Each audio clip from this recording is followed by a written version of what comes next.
Oke, perkenalkan nama saya Rizal Aulia Fikri, NPM 2311101. Saya dari kelompok 10. Di sini saya akan menjelaskan tentang bab 6, yaitu kelompok tugas mikro, tentang materi perilaku rumah tangga dan pilihan konsumen. Yang pertama yaitu ada pilihan rumah tangga di pasar output.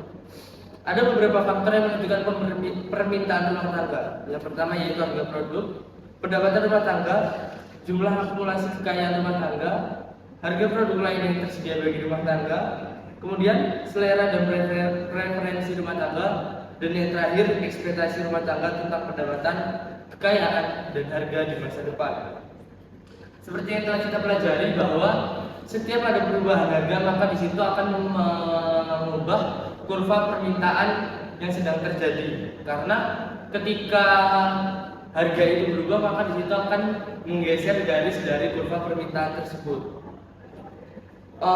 Dalam memahami proses pemilihan rumah tangga, kita harus mencari tahu apa pilihan yang paling memungkinkan bagi rumah tangga, yaitu terdapat pada kendala anggaran. Apa sih kendala anggaran itu? Kendala anggaran adalah batasan atas pilihan rumah tangga yang dibatasi oleh berdasarkan pendapatan, kekayaan, dan harga produk. Kemudian ada juga serangkaian pilihan ataupun biasa disebut dengan serangkaian oportunitas, yaitu serangkaian pilihan yang ditentukan dan dibatasi oleh kendala anggaran. Jadi kendala anggaran dan serangkaian oportunitas ini saling berkaitan satu sama lain. Untuk menjelaskan lebih lanjut tentang kendala anggaran, mari kita gambarkan melalui grafik berikut. Kita mengambil contoh bahwa ada dua mahasiswa yang bernama An dan Tom. An dan Tom ini mereka tinggal di asrama universitas yang notabene dia mendapatkan beasiswa tempat tinggal dan makan sehari-hari. Jadi mereka tidak perlu mengeluarkan biaya lagi untuk tempat tinggal dan biaya makan sehari-hari. Kemudian selain mendapatkan beasiswa tempat tinggal dan makan sehari-hari, An dan Tom ini juga mendapatkan biaya hidup ataupun biaya untuk keperluan lain sebesar $200 per bulan. Dapat kita gambarkan dalam grafik bahwa dalam menentukan pilihan rumah tangga di sini An dan Tom dihadapi oleh kendala anggaran, yaitu ketika mereka memiliki uang ataupun biaya untuk memilih keperluan rumah tangganya. Di sini karena dia udah nggak perlu ngeluarin duit untuk tempat tinggal dan biaya makan, maka dia hanya perlu mengeluarkan untuk biaya lain-lain sebesar $200 setiap bulannya. Kita ambil contoh jika An dan Tom ini orangnya suka pergi ke klub dan suka makan makanan Thailand, maka digambarkan dengan grafik berikut. Yang atas menunjukkan yaitu bahwa seberapa sering dia melakukan kunjungan ke klub.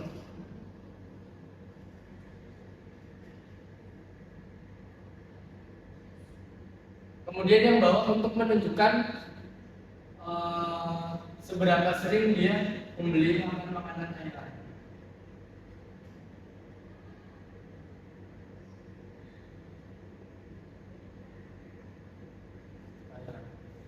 Oke, dalam uang $200 ini, An dan Tom harus mengelola sebaik-baik mungkin. Yang pertama, ketika dia mengeluarkan biaya untuk kunjungan ke klub, maka biaya habis yang dikeluarkan adalah $20 setiap kali kunjungan. $10 untuk setiap kali kunjungan kapasitas 2 orang. Jadi ketika An dan Tom pergi bersama-sama ke klub untuk bersenang-senang, mereka harus mengeluarkan ataupun menghabiskan biaya sebesar $10. Lalu ketika dia pergi untuk membeli makanan Thailand, biaya yang dikeluarkan sebesar $20.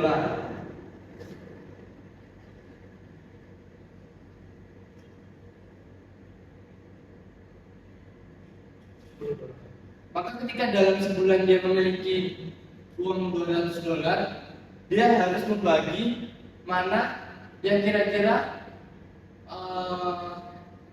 mereka uangnya tidak kekurangan gitu. Jadi harus membagi rata. Misal Untuk pilihan yang pertama, ketika dia membeli makan makanan Thailand sebanyak 10 kali,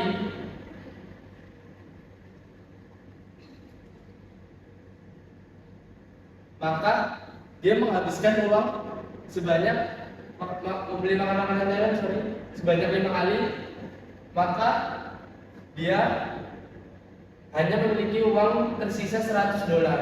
Otomatis uang $100 jika dipakai untuk pergi mengunjungi klub karena biayanya sebesar $10, maka dia bisa mengunjungi klub sebanyak 10 kali.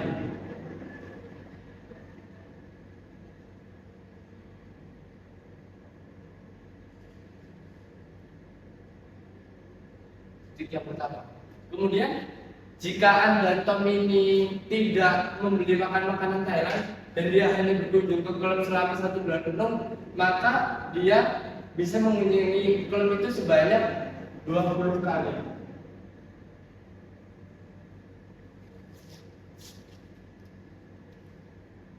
Ya.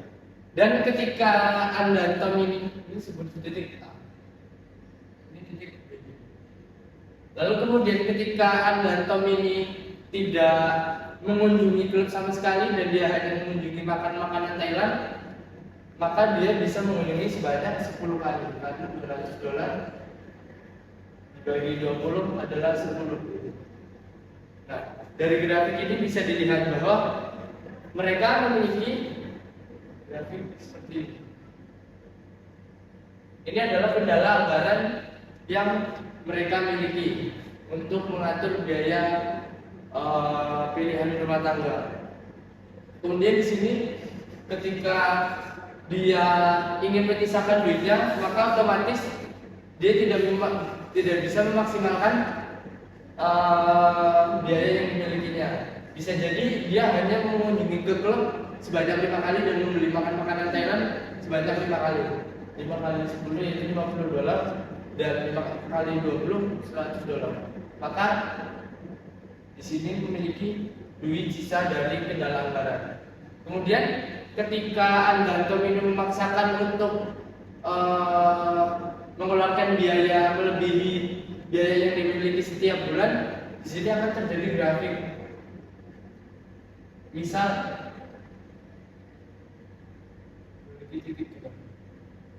ketika dia mengunjungi klub malam sebanyak 5 kali tapi membeli makan makanan Thailand sebanyak 10 kali, maka 10 kali 20 adalah 200 dan mengunjungi klub sebanyak 5 kali, $10 kali 5 kali itu 250, maka sudah kelebihan. Maka inilah yang disebut dengan kendala anggaran. Oke, dari grafik ini bisa kita simpulkan bahwa harga dan pendapatan ini sangat mempengaruhi ukuran serangkaian oportunitas rumah tangga. Jika pendapatan naik ataupun harga turun tapi pendapatan tetap, maka serangkaian oportunitas menjadi semakin besar dan rumah tangga berada dalam kondisi yang lebih baik. Tapi jika kita mendefinisikan secara pendapatan real sebagai serangkaian oportunitas untuk membeli barang dan jasa real, maka pendapatan real akan naik ketika harga turun. Bahkan jika pendapatan uang rumah tangga tidak berubah. Dari grafik ini juga kita mendapatkan persamaan kendala anggaran, yaitu dengan rumus sebagai berikut.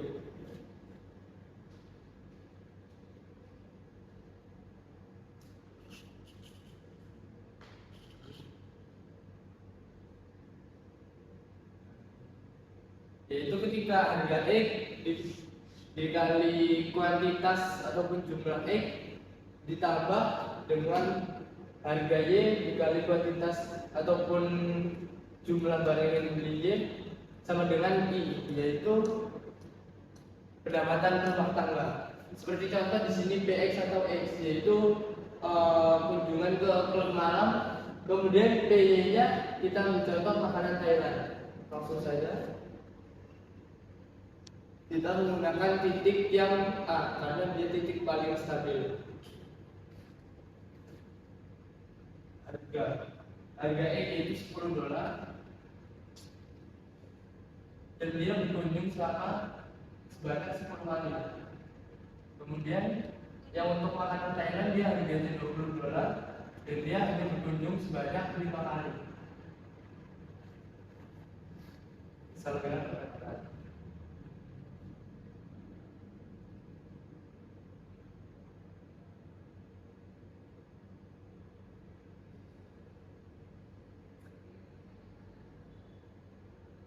jadi pendapatannya adalah 200.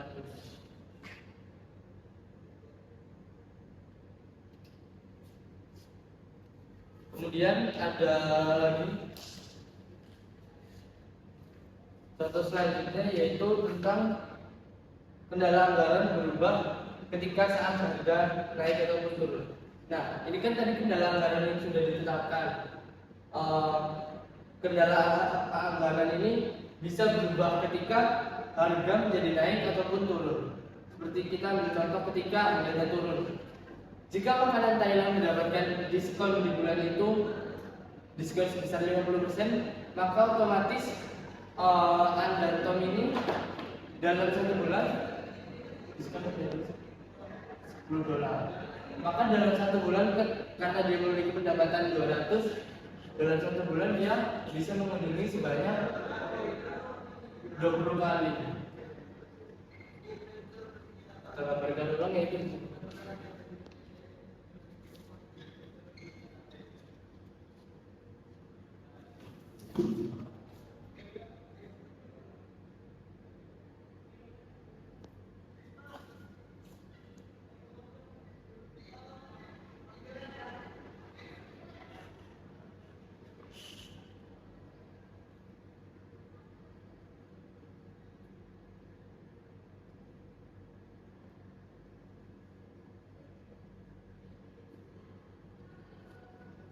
Ini adalah kendala anggaran yang awal ketika harganya belum berubah menjadi turun.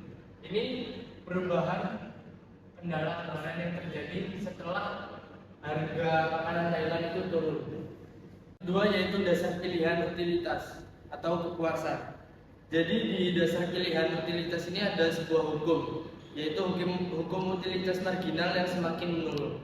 Yaitu ketika semakin banyak barang yang dikonsumsi dalam periode tertentu, maka semakin dikit kepuasan yang dihasilkan dari mengonsumsi setiap unit tambahan tersebut ataupun marginal dari barang yang sama. Yaitu seperti contoh dalam tabel yang sudah Anda di bawah tulis, ketika Anda ini mengunjungi ke klub malam sebanyak 6 kali dalam sebulan, maka ketika dia baru pertama mengunjungi klub, jumlah utilitas yang didapatkan adalah 12. Maka ketika dia berkunjung sebanyak 6 kali, bukan 12 dikali 6 yaitu 36, tapi di sini bisa berkurang menjadi 34 karena setiap dia mengunjungi klub di tempat yang sama dengan orang yang sama, maka kepuasan tersebut akan semakin menurun. Ditambah semakin banyak itu bukan semakin bertambah, tapi utilitas tersebut malah semakin menurun sesuai hukum yang sudah saya sebutkan tadi.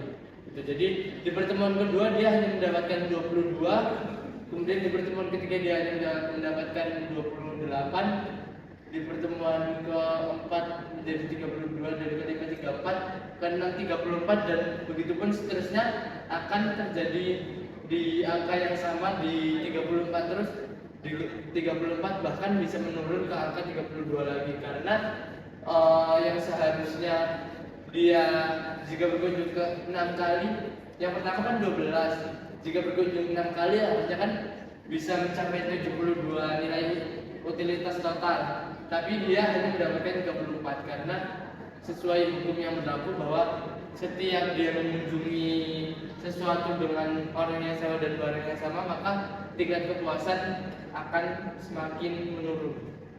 Efek pendapatan dan substitusi. Fakta bahwa kurva permintaan memiliki kemiringan negatif dapat dijelaskan dengan dua cara, yaitu yang pertama, utilitas untuk semua barang yang berkurang, dan yang kedua adalah untuk sebagian besar barang lain. Selanjutnya, ada beberapa pilihan rumah tangga di pasar input. Yang pertama, di pasar tenaga kerja, terdapat trade-off antara nilai barang dan jasa yang dapat dibeli di pasar atau diproduksi di rumah dan nilai yang ditempatkan pada waktu luang.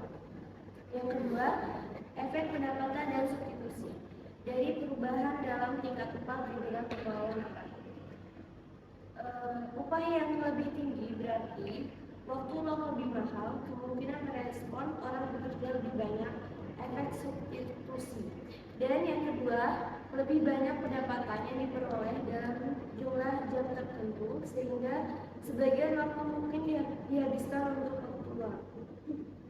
Selanjutnya, memutuskan cara mengakolokasi digital. Selain mengalokasikan, selanjutnya cara Alokasi. mengalokasi apa ya? Selanjutnya, cara mengalokasikan pendapatan masa kini di antara barang dan jasa, misalnya juga dapat memutuskan untuk menabung atau meminjam. Dan yang terakhir adalah peningkatan tingkat bunga memiliki efek positif pada tabungan jika efek substitusi mendominasi efek pendapatan dan memiliki efek negatif